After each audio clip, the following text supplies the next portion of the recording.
While these families are enjoying a day at the park, for me, it's no picnic. You see, I'm here looking for something you can't see. This is an X-ray fluorescence analyzer. It uses a tiny X-ray to detect chemicals in wood. And right now, it's scanning picnic tables for poison. We're really kind of honing in on the arsenic because it's a big concern. And if arsenic is there, even buried in there, we're going to see it.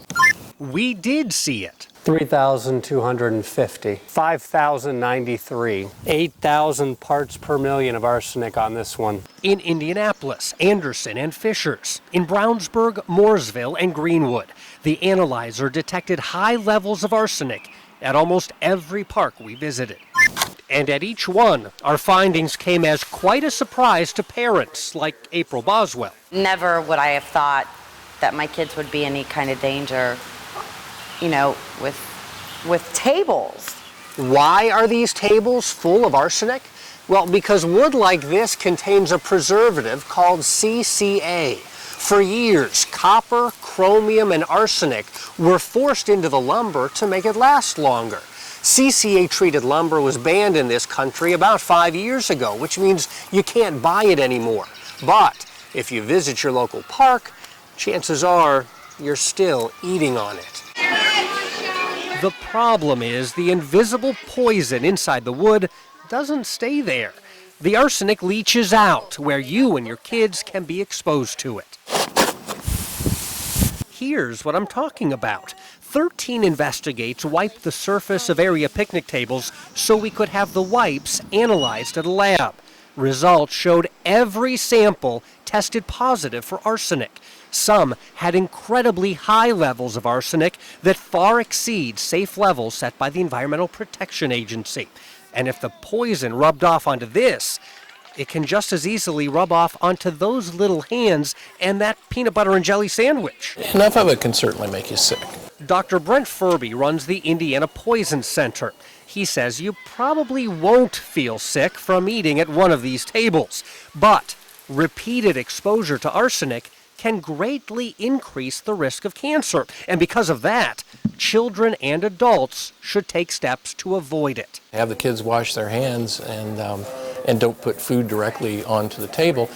And particularly food contact is something that CCA lumber was never approved for anyway. We never really did any tests, on the picnic tables. The director of Indy Park says he had no idea there was arsenic in the city's 750 picnic tables. Now, he'd like to see all those picnic tables replaced. Eradicate the problem. That would be the ultimate option. And that's exactly what some communities are doing in response to our investigation.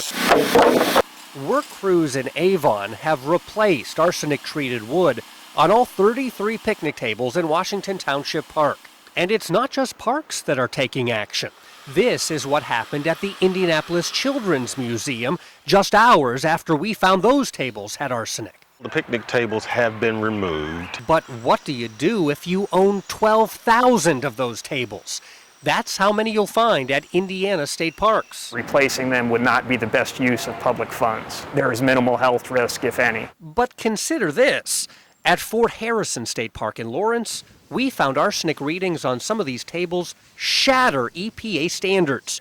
State officials say simply using a tablecloth will protect you. Picnic tables are inherently dirty. They're exposed to animal feces and all sorts of things out in the wild. That's something a lot of people forget. Don't lay any food on the table, okay? April Boswell isn't going to forget, and state health officials say you shouldn't forget either. Painting or sealing picnic tables like these can help prevent arsenic from leaching out of the wood. That's exactly what Indy Parks plans to do with its 750 picnic tables later this summer. In the meantime, here's what you can do. Again, use a tablecloth and plates so your food doesn't touch the wood. Wash hands before and after eating. And don't let kids play under the table because the soil underneath can be contaminated as well.